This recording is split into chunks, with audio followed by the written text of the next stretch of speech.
जय जगन्नाथ।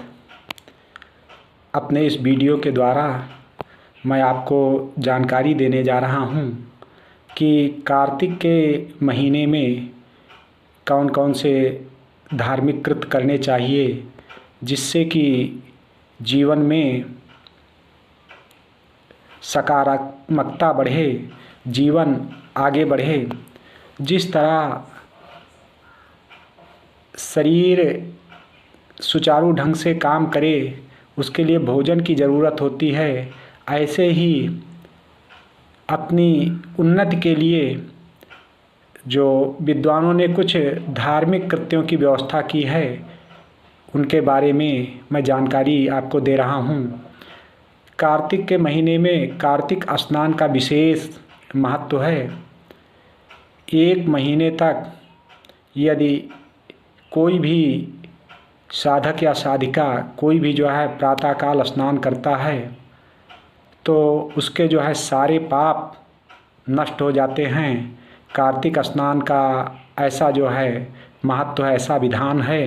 तो कार्तिक के महीने में एक महीने तक प्रातःकाल स्नान करना चाहिए। दूसरा, कार्तिक के महीने में सायंकाल के समय तुलसी जी के पास घी का दीपक अवश्य जलाना चाहिए। तुलसी जी के पास यदि कोई भी गृहस्थ घी का दीपक जलाता है तो उसकी सभी मनोकामनाएं पूरी होती हैं। यदि घर में वास्तु दोष है तो वो नष्ट हो जाता है। पति पत्नी में आपस में विवाद है, परिवार में कलह है तो वो कलह मिट जाती है। यदि कोई शत्रु है तो पराभव हो जाता, परास्त हो जाता है। धन धान्य लक्ष्मी सब कुछ बढ़ती है, इसमें कोई दो राय नहीं है।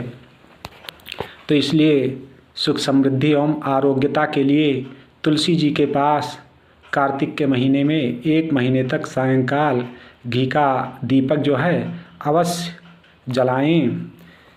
कार्तिक के महीने में मट्ठे का और दालों का सेवन नहीं करना चाहिए। कार्तिक के महीने में द्वादशी तिथि, जिसे गोवत्स द्वादशी कहते हैं, को गाय के दूध से बनी चीज़ें नहीं खानी चाहिए। इससे स्वास्थ्य पर विपरीत असर पड़ता है और विपन्नता आती है। अब की इस वर्ष यह योग 12 नवंबर दिन बृहस्पतिवार को है, अर्थात 12 नवंबर बृहस्पतिवार को आप गाय के दूध से बने पदार्थों का सेवन ना करें। धनतेरस के दिन धन्वंतर वैद्य की पूजा करें, इससे आपको आरोग्य प्राप्त होगा। आपके परिवार में कोई विशेष कठिनाई नहीं आएगी। नरक चतुर्दशी के दिन सायंकाल मुख्य दरवाजे के पास घी का चतुर्मुखी दीपक यमदेव के निमित्त जलाएं। इससे उस घर में उस पूरे एक वर्ष अकाल मृत्यु नहीं आती है। यदि कोई भी गृहस्थ नरक चतुर्दशी के दिन सायंकाल यमदेव के निमित्त मुख्य द्वार पर घी का चतुर्मुखी दीपक यानी चारों बाती जलनी चाहिए। चार बातियां निकली हों और चारों बाती जलें, ऐसा दीपक जलाता है तो 1 साल तक अकाल मृत्यु का उस घर में भय नहीं रहता है। ऐसा योग अब की बार शुक्रवार को पड़ रहा है और शनिवार को दीपावली के दिन, चूँकि तिथियों में फिर घटा बढ़ी है, शनिवार को दीपावली पड़ रही हैं, तो दीपावली के दिन शनिवार को प्रातःकाल सूर्योदय से पहले हनुमान जी महाराज का दर्शन अवश्य कर लें। यदि आप जो है हनुमान जी महाराज का दर्शन करते हैं तो हनुमान जी महाराज की विशेष कृपा आपको प्राप्त होगी और शनि जन्य जितने भी कष्ट हैं वो सारे कष्ट आपके दूर हो जाएंगे। फिर दीपावली के दिन तो विशेष प्रयोग होते ही हैं। लक्ष्मी जी की पूजा 2-3 मुहूर्त जिन्हें मैं अगले सप्ताह के व्रत एवं त्यौहार में आपको जानकारी दूंगा, तो उन किसी भी मुहूर्त में अपनी सुविधा के अनुसार लक्ष्मी जी की पूजा अवश्य करें। और यदि पूरी श्रद्धा के साथ लक्ष्मी जी की पूजा करते हैं, कमल के माला या कमल का एक ही पुष्प लक्ष्मी जी को भक्तिभाव से अर्पित करते हैं, तो लक्ष्मी जी की विशेष कृपा आप पर बनी रहेगी। इसके अलावा शेष रात्रि में, दीपावली के शेष रात्रि में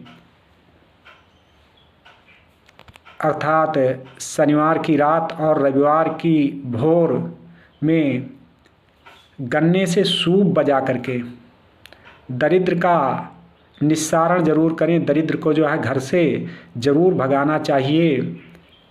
इससे भी जो है आपकी परेशानियां दूर होंगी, सुख समृद्धि बढ़ेगी।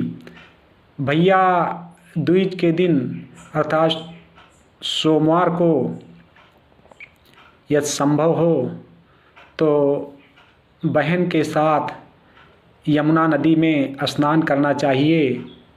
इससे यमदेव का जो है भय नहीं रहता है। यदि स्नान संभव नहीं है तो माँ यमुना का स्मरण जरूर कर लेना चाहिए। यम द्वितीया के दिन, भ्रात द्वितीया के दिन, भैया दूज के दिन। और जो विद्यार्थी हैं या बुद्धिजीवी वर्ग है उन्हें कलम और दावात की, कलम की पूजा, भगवान चित्रगुप्त की पूजा जो है अवश्य करनी चाहिए। इससे ज्ञान बढ़ता है, विद्या बढ़ती है, विद्यार्थी पढ़ने में होशियार हो जाते हैं।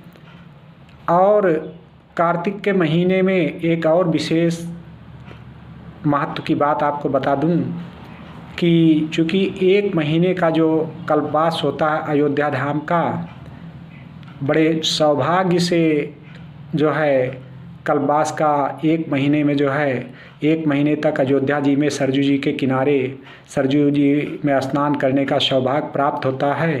तो यदि कल्पवास आप ना कर सकें तो कम से कम 1 रात्रि आप अयोध्या में निवास अवश्य करें कार्तिक के महीने में। इसका प्रत्यक्ष फल आपको दिखाई देगा। इससे आपका लोक और परलोक सब कुछ बनेगा। इसी के साथ कार्तिक में जो अयोध्या की परिक्रमा है, यदि परिक्रमा नहीं कर पाते हैं तो नवमी के दिन, इसे अक्षय नवमी कहते हैं, इस दिन किए गए पाप और पुण्य सभी क्षय हो जाते हैं। ये बात नहीं कि केवल आपके पुण्य का ही आपको फल मिलेगा। यदि आप पाप कर्म भी करते हैं तो पाप कर्म भी जो है आपको अक्षय हो जाते हैं, अर्थात कभी नष्ट नहीं होते हैं। तो इसलिए पुण्य आप ना कर सकें अक्षय नवमी के दिन तो पापों से भी भगवान से प्रार्थना करें कि हे प्रभु, जाने अनजाने में इस तिथि में ऐसे अवसर पर कोई पाप ना होने पाए। और अक्षय नवमी के दिन आंवला के पेड़ के नीचे